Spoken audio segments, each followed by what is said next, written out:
సుమన్ టీవీలో మీ business promotions కోసం ఈ కింది నెంబర్ను సంప్రదించగలరు.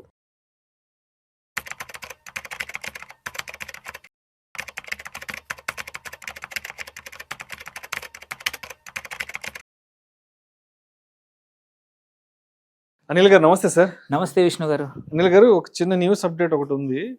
ఏప్రిల్ 1వ తారీఖు అంటే రాబోయే ఏప్రిల్ 1వ తారీఖు నుంచి ఆర్బీఐ కొత్త క్రెడిట్ నిబంధనలు అంట. సో ఏంటి ఆ కొత్త క్రెడిట్ నిబంధనలు? ప్రతి ఒక్కరూ తప్పనిసరిగా తెలుసుకోవాల్సిన అంశాలు ఏమున్నాయి? అసలు ఎటువంటి విషయాలు అర్థం చేసుకోవాలి దీంట్లో? సో ఇది మోస్ట్లీ ఏంటంటే రెగ్యులర్ పర్సనల్ లోన్స్కి కానీ హోమ్ లోన్స్కి సంబంధించిన క్రెడిట్కి సంబంధించింది కాదు. ఇది మార్కెట్స్కి సంబంధించిన క్రెడిట్ నిబంధనలు అనమాట. సో అది ఇంపార్టెంట్. ఎవరైతే మార్కెట్స్లో స్టాక్ మార్కెట్లో ట్రేడ్ చేస్తూ ఉన్నారో, డిమాట్ ద్వారా ట్రేడ్ చేస్తూ ఉన్నారో, ట్రేడర్స్ ద్వారా చేస్తూ ఉన్నారో వాళ్ళకి ఇది చాలా ఇంపార్టెంట్ రెగ్యులేట్ అప్డేట్ అనమాట. ఒకటి ఏంటంటే మనము ఇంతకుముందు ఒక స్టాక్ బ్రోకర్ వాళ్ళ దగ్గర ఉన్న స్టాక్స్ అంటే క్లయింట్స్ యొక్క స్టాక్స్ మీద కూడా లోన్ తెచ్చుకునే అవకాశం ఉండింది. అది కూడా 100% లోన్ తెచ్చుకునే అవకాశం ఉండింది. సో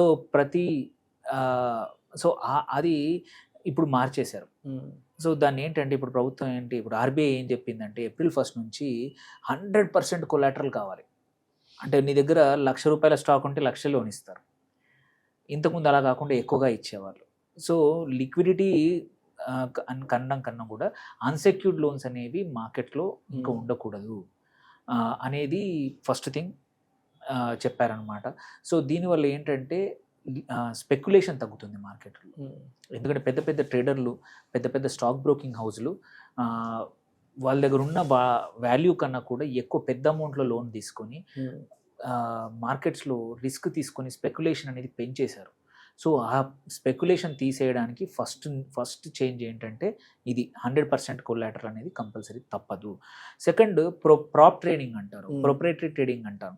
ఇదేంటంటే బ్రోకర్లు తమ సొంత ట్రేడింగ్ కోసం సొంత డబ్బులు మాత్రమే వాడాలి, బ్యాంక్ డబ్బులు వాడకూడదు, అప్పు తెచ్చి వాడకూడదు అనేది వెరీ ఇంపార్టెంట్. సో చాలామంది ప్రాప్ ట్రేడింగ్ చేస్తూ ఉంటారు. అంటే వేరే వాళ్ళ డబ్బులతో ఆర్ బ్యాంకుల డబ్బులతో చేయడం అనేది, అంటే నీ డబ్బులతో నువ్వేమైనా చేసుకో. సో అది కూడా ఆ రుణాలు అనేది మొత్తాన్ని నిషేధించేసింది. ప్రొప్రైటరీ ట్రేడింగ్ రుణాలు ఇంతకుముందు ఉండేవి, వాటిని 100% అసలు అవకాశం లేదు ఫ్యూచర్లో. దానివల్ల కూడా వాల్యూమ్స్ తగ్గే అవకాశం ఉంది, స్పెక్యులేషన్ తగ్గే అవకాశం ఉంది ఫ్రమ్ ఏప్రిల్ 1. దాంతోపాటు ఒక 40% హెయిర్ కట్ రూల్ అనేది తీసుకొచ్చింది షేర్ల మీద. నువ్వు యాజ్ ఎ ఇండివిజువల్ ఇన్వెస్టరు నువ్వు లోన్ అగేనెస్ట్ సెక్యూరిటీస్కి వెళ్తే ఇప్పుడు ఏంటంటే మ్యాక్సిమం లోన్ ఇవ్వగలిగేది ఒక ఫైనాన్షియల్ ఇన్స్టిట్యూషన్ 60% వరకే. ఇంతకుముందు 70-80% వరకు కూడా కొన్ని ఫైనాన్షియల్ ఇన్స్టిట్యూషన్స్ లూప్ హోల్స్ను వాడుకొని ఎక్కువగా లోన్ ఇచ్చేది. బట్ ఇప్పుడు ఏమైంది, లాస్ట్ 6 months to 1 year నుంచి చూస్తూ ఉంటే కొన్ని మిడ్ క్యాప్స్లో 15-20% ఫాల్ అవ్వడం కూడా నార్మలైజ్ అయిపోయింది. అలాంటప్పుడు ఫైనాన్షియల్ ఇన్స్టిట్యూషన్స్ ఎవరు బ్యాంకులు ఏవైతే ఉన్నాయో ఆర్ ఎన్బిఎఫ్సి ఏవైతే ఉన్నాయో లోన్ ఇచ్చేవి ఎవరి డబ్బులు? అవన్నీ ఇండివిజువల్ ఇన్వెస్టర్లు, మన సొంత డబ్బులు, ఎఫ్డీలుగా పెట్టిన డబ్బులు. రిస్క్ తీసుకుంటున్నాయి ఎవరి డబ్బుల్ని? మన డబ్బుల్ని. సో మన ఇండివిజువల్ ఇన్వెస్టర్స్ డబ్బులు మీద రిస్క్ పోవాలి అంటే మ్యాక్సిమం లోను 60%కే లిమిట్ చేసింది ఇప్పుడు. అంటే లోన్ అగేనెస్ట్ నీ దగ్గర ₹1,00,00,000 పోర్ట్ఫోలియో ఉంటే నువ్వు 60 లక్షల కన్నా ఎక్కువగా లోన్ తీసుకోలేవు. అది కొత్త రూలు. అది కూడా ఏప్రిల్ 1 నుంచి రాబోతూ ఉంది. అట్లాగే బ్యాంక్ గ్యారంటీలు, సెక్యూరిటీ ఎక్స్చేంజ్లు కూడా బ్యాంక్ గ్యారంటీలు చూపించేసి నగదు వాడుకునే వాళ్ళు అనమాట. అక్కడ కూడా ఇప్పుడు రూల్స్ చేంజ్ అయ్యాయి.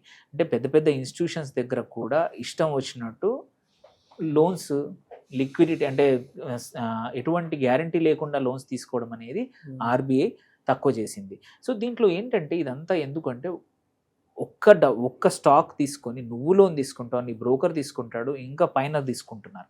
సో అలా కాకుండా లిక్విడిటీ తక్కువ చేసేసి, సో ఒక బ్యాంక్ అనేది ఒక్కరికే డబ్బులు ఇవ్వాలి ఒక స్టాక్ మీద. దేర్ బై లిక్విడిటీ తగ్గిపోతుంది, రిస్క్ తగ్గిపోతుంది మార్కెట్లో, అండ్ మొత్తం ఈ ప్రాసెస్లో మొత్తం కూడా రిస్క్ తగ్గిపోతుంది. అండ్ వేరే వాళ్ళ డబ్బులతో ట్రేడింగ్ చేయడం అనేది మాత్రం తగ్గిపోతుంది అన్నమాట.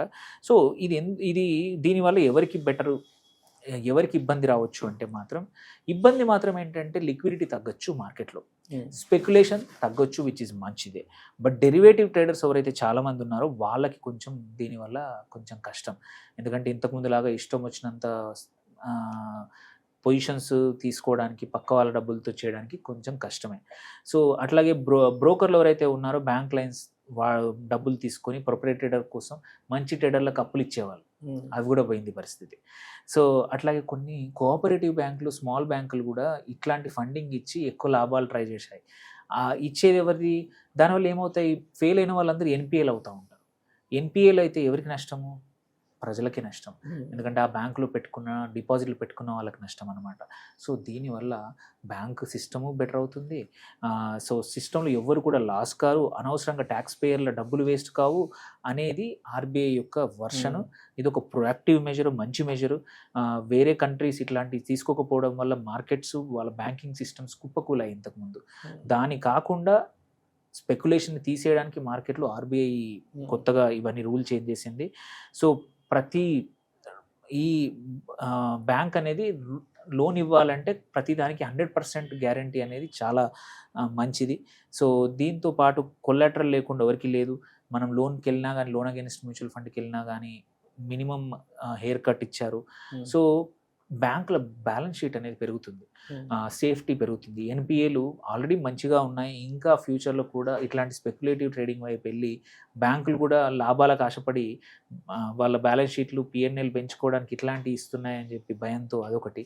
సో రిస్కీ ప్రోడక్ట్స్ వైపు కూడా దీనివల్ల ఇంకో అడ్వాంటేజ్ ఏంటంటే, ఇది నా ఉద్దేశం అయితే మాత్రం డెరివేటివ్స్ మార్కెట్ మీద ఒక దండయాత్ర మొదలుపెట్టింది అనిపిస్తుంది ప్రభుత్వము. మొన్న ఎస్టీటీ పెంచడం కానీ, ప్లస్ ఇది కూడా చేయడం, లిక్విడిటీ తగ్గించడం అనేది డెరివేటివ్స్ మార్కెట్ వల్ల చాలా మందికి డబ్బులు పొడగొట్టుకుంటున్నారు, చాలా మంది ఆత్మహత్యలు చేసుకుంటున్నారు. అవన్నిటిని తక్కువ చేయడానికి ప్రభుత్వం తీసుకుంటున్న కొన్ని మెజర్స్ ఇది ఆర్బీఐ ద్వారా కూడా వచ్చాయి అనేది మాత్రం అనిపిస్తోంది. దీంతో ఎవరికి ఇబ్బంది అంటే ఇన్వెస్టర్స్లో ఏ కంపెనీస్ వాళ్ళకి ఇబ్బంది అంటే మాత్రం క్యాపిటల్ మార్కెట్ స్టాక్స్ ఉంటాయి. అవిట్లో వాల్యూమ్స్ తగ్గడం వల్ల వాటి రెవెన్యూస్ తగ్గొచ్చు. ఎందుకంటే ఇవన్నీ లిక్విడిటీ టైట్ అవడం వల్ల అక్కడ వాళ్ళకి రెవెన్యూస్ తగ్గొచ్చు. అట్లాగే ఎన్బిఎఫ్సిస్ ఉన్నాయి, who are dependent on such ఇట్లాంటి వాటి మీద, వాళ్ళకు తగ్గొచ్చు. బట్ ఇన్ ద ఎండ్ చూసుకుంటే మాత్రం ప్రయోజనం ఇండివిజువల్ ఇన్వెస్ట్కి, చిన్న డిపాజిట్ దారులకు వాళ్ళకు మాత్రం ఇవి చాలా మంచిది. సో మంచి మెజర్ ఇది ఆర్బీఐ చేస్తుంది. సో ఇది స్వాగతించాల్సింది. దీనివల్ల మాత్రం మనం తీసుకునే పర్సనల్ లోన్లు, హోమ్ లోన్లకు మాత్రం చాలామందికి అనుకుంటారు దీనివల్ల ఏమైనా అవుతుందంటే ఏమీ అవ్వదు, వాటికి మనకి ఇష్యూ లేదు. ఇది క్యాపిటల్ మార్కెట్లో లోన్ తీసుకున్న వాళ్ళకు మాత్రం ఇబ్బంది అనమాట. Right sir, right sir. Thank you sir, thank you so much గారు. ఏప్రిల్ 1వ తారీఖు నుంచి ఆర్బీఐ కొత్త క్రెడిట్ నిబంధనల గురించి చాలా చక్కగా తెలియజేస్తే thank you so much sir.